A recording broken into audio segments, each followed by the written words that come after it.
the fear ringtone. When it calls, how will you answer? Will you ignore the call?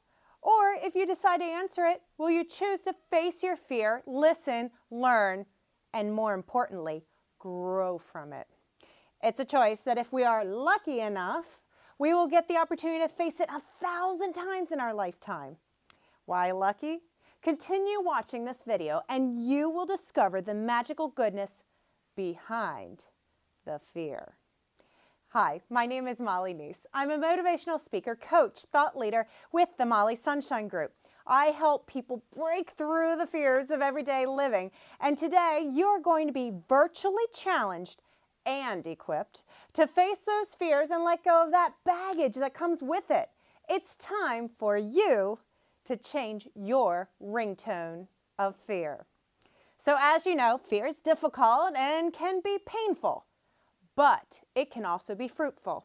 Today I'm going to share with you a hero's journey.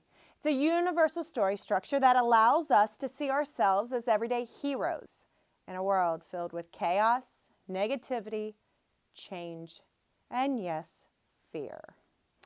Now, there are 8 stages that go along with this hero's journey, and whenever I'm faced with this fear, I think about, and I say when because we all are faced with fears, when you're faced with this, I want you to kind of get in this hero's journey mindset. The first stage is really called the call. It's really an invitation to the adventure. Sometimes we make the call, but often others make the call for us. It might come in a form of a pink slip. It might come in the form of papers from the lawyer. It might come from wherever it comes from. But the call is there, and you have to see it as an invitation to adventure. Number 2, the threshold. It's the jumping off point. We're also introduced to our guardians. It's those people and things who will help us along the way. As we enter into stage 3, it's called the challenge. This is where we really interface between the known and the unknown. We're also introduced to our tempters, those people and things that can take us off our path, one of which could be that fear.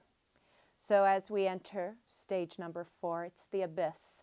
It's the greatest challenge that most often have to be faced alone, the dreaded alone. It's possible that this is too where the hero could be beaten and the hero doesn't try again. You know what happens then? Life is left unfulfilled. And as we enter stage number 5 is the transformational stage. It's the hero has conquered the abyss. It's the transformation, and it's literally complete.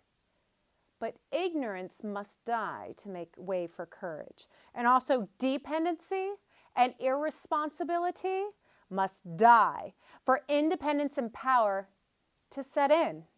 So as we enter stage 6, the revelation, this is when the sudden dramatic change in the way the hero views life.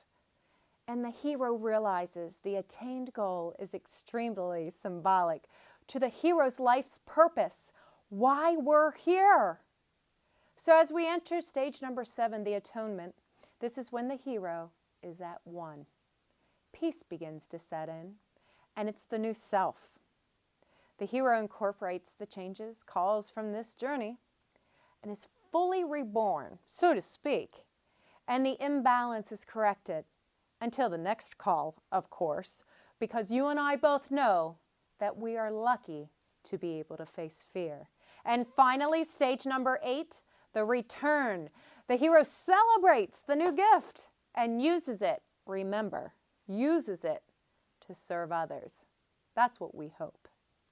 So when you look at fear through a hero's journey, and embrace the fear is meant to really be faced. Not to be repressed, not to be forgotten. There's only goodness that can be uncovered in time. So if that's not convincing enough, fear can cause hate, frustration, paralysis, anger, grief, self-loathing. But facing it can also cause hope, prosperity, growth, self-confidence, and yes, what we all want, happiness.